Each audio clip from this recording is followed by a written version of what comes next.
Fast food places have always been more than just food. They were Friday nights with the family, road trips that smelled like French fries, and little moments that tasted like pure joy. Some of those chains may be gone now, but their memory still lingers in our hearts. Today, we're taking a trip back to those beloved spots we all wish were still around. How many do you remember? If you love reliving these moments of pure Americana, make sure to hit subscribe to American Nostalgia, because the past has never tasted so good. Sandy's. Before Hardee's became a household name, there was Sandy's, a little Scottish-themed burger joint that carried the spirit of small-town America. Born out of a dream in 1958, Sandy's started when a group of McDonald's franchise owners were told they couldn't open in Peoria, Illinois. Instead of giving up, they built their own fast food world.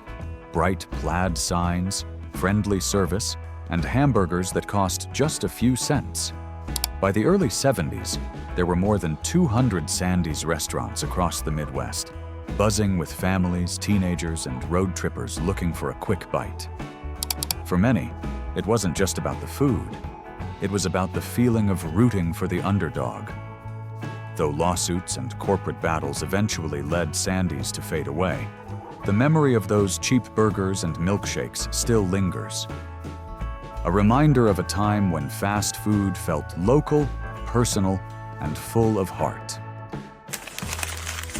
Valle's Steakhouse. If you grew up on the East Coast, you might remember Valle's Steakhouse, a place that wasn't just about dinner, but about the experience of gathering. At its height, more than 30 locations welcomed families, business partners, and friends into dining rooms so massive they could seat 1,000 people at once. The smell of sizzling steak and lobster filled the air, and for many, it was the backdrop to birthdays, anniversaries, and handshakes that sealed a deal.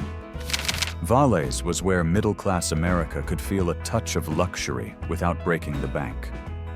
By the early 90s, the chain had faded away, a casualty of changing times and rising costs.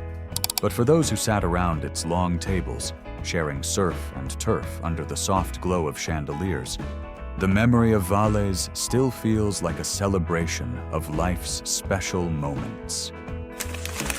Pup N Taco. Back in the mid-60s, if you were cruising through Pasadena, chances are you'd spot a Pup N Taco. It wasn't just another fast food stop. It was a quirky little mix of tacos, tostadas, hot dogs, and those unforgettable pastrami sandwiches, stacked high with iceberg lettuce and a kick of jalapenos. At its peak, there were over 100 locations, a true Southern California success story. But by 1984, most of those familiar red and white signs were gone, after Taco Bell swooped in and took over. A handful of spots lingered on under the name Pup N Taco, some lasting all the way into the 2010s. For fans, though, nothing could quite replace the taste of Pup N Taco. It wasn't just the food. It was the feeling of pulling into the lot on a warm California afternoon, unwrapping something simple, cheap, and absolutely perfect. Arthur Treacher's. There was a time when the golden glow of an Arthur Treacher's sign could be spotted in towns across America. Founded in 1969 in Columbus, Ohio, the chain quickly won hearts with something that felt both foreign and familiar. Crispy British-style fish and chips served hot and wrapped in paper. The smell of fried cod drifting into the parking lot. At its peak, more than 800 locations were buzzing with families who wanted something a little different from burgers and fries. But the tides soon turned. Rising cod prices during the so-called cod wars of the 1970s made it harder to keep those plates affordable. And slowly, Arthur Treacher's began to fade away. Today, only a few remain in Northeast Ohio, small reminders of a time when fish and chips briefly became part of America's fast food story. Henry's Hamburger. Aren't you hungry for a Henry's? For so many Americans in the 1960s, That slogan was more than advertising. It was an invitation. With nearly 200 locations from coast to coast, Henry's Hamburgers was the place where families piled into the car for chili dogs, fish sandwiches, or a basket of deep-fried shrimp. Teenagers on summer nights lined up for crispy catfish and a milkshake, the neon lights buzzing softly above the parking lot. It felt like a chain built for everyone, a slice of comfort in a changing America. But by the late 70s, Henry's had quietly disappeared, another casualty of the fast food wars. Today, just one location survives in Benton Harbor, Michigan, a lone reminder of a time when the name Henry's meant simple food, friendly service, and the promise of a good meal shared together. Little Tavern. Long before drive-thrus and combo meals, there was Little Tavern, a cozy spot that opened its doors in Louisville back in 1927. With its tiny storefronts and glowing signs that read, "Buy 'em by the bag," it became a favorite stop for workers, families, and late-night crowds. The sliders were small, cheap, and always hot off the grill, perfect for grabbing a sackful to share on the way home. By the 1940s, there were around 50 little taverns scattered across the country, each one a little gathering place filled with the smell of onions sizzling on the griddle. For decades, it held its own, but by the 1980s, the chain struggled against the flashier fast food giants. Still, for anyone who ever unwrapped those simple sliders in a paper bag, Little Tavern isn't just a memory of food, it's a memory of a slower, simpler America. Doggie Diner. Driving through California in the 50s and 60s, you couldn't miss it. The giant fiberglass dachshund in a bow tie and chef's hat, smiling down from the roadside. That was Doggie Diner, a place that felt as fun and quirky as the era itself. Inside, it was simple. Hot dogs, burgers, fries, but what people remember most was the feeling. Pulling up after school, laughing with friends, or grabbing a late-night bite under the glow of neon lights. Founded in 1948 by a boxer named Al Ross, the chain grew to 30 locations, a true local favorite. But by the 80s, giants like McDonald's loomed too large, and one by one, Doggie Diner signs came down. By 1986, the restaurants were gone, but those dachshund statues, they live on, scattered across California. Little relics of a time when fast food could still feel like a neighborhood landmark.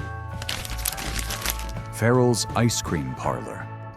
Step back into the 1960s, and you might find yourself at a Farrell's Ice Cream Parlor where every visit felt like a celebration. The decor was playful and a little over the top, with waiters who didn't just serve your food, they sang, laughed, and made the whole room feel alive. Families would gather around tables piled high with sundaes so enormous they were meant to be shared, and kids' eyes widened at the sheer spectacle of it all. At its height, Farrell's grew to over 130 locations, a true icon of joy and indulgence. Though it faded in the 90s and later tried for a comeback in the 2000s, today all of its doors are closed. Yet for those who once sat beneath its striped awnings, Farrell's isn't just about ice cream. It's a memory of laughter, family, and the sweet taste of simpler times. Lums. If you spotted a red and white striped awning on a busy street, chances are you'd found a Lums. Starting in Florida back in 1956, it wasn't just another fast food stop. It was a little adventure in taste. Their claim to fame was the beer-steamed hot dog, a simple twist that somehow made it unforgettable. Alongside fried seafood, roast beef sandwiches, and subs, Lums even offered international beers from as far away as Mexico and Japan. A touch of the world for everyday Americans. At its peak, there were nearly 450 of these cheerful restaurants scattered across the country, buzzing with families and friends. Though bankruptcy shut most doors in the early 80s, a single location in Nebraska held on until 2017. And for many, Lums is remembered not just for the food, but for the feeling of stepping into something both familiar and just a little bit special.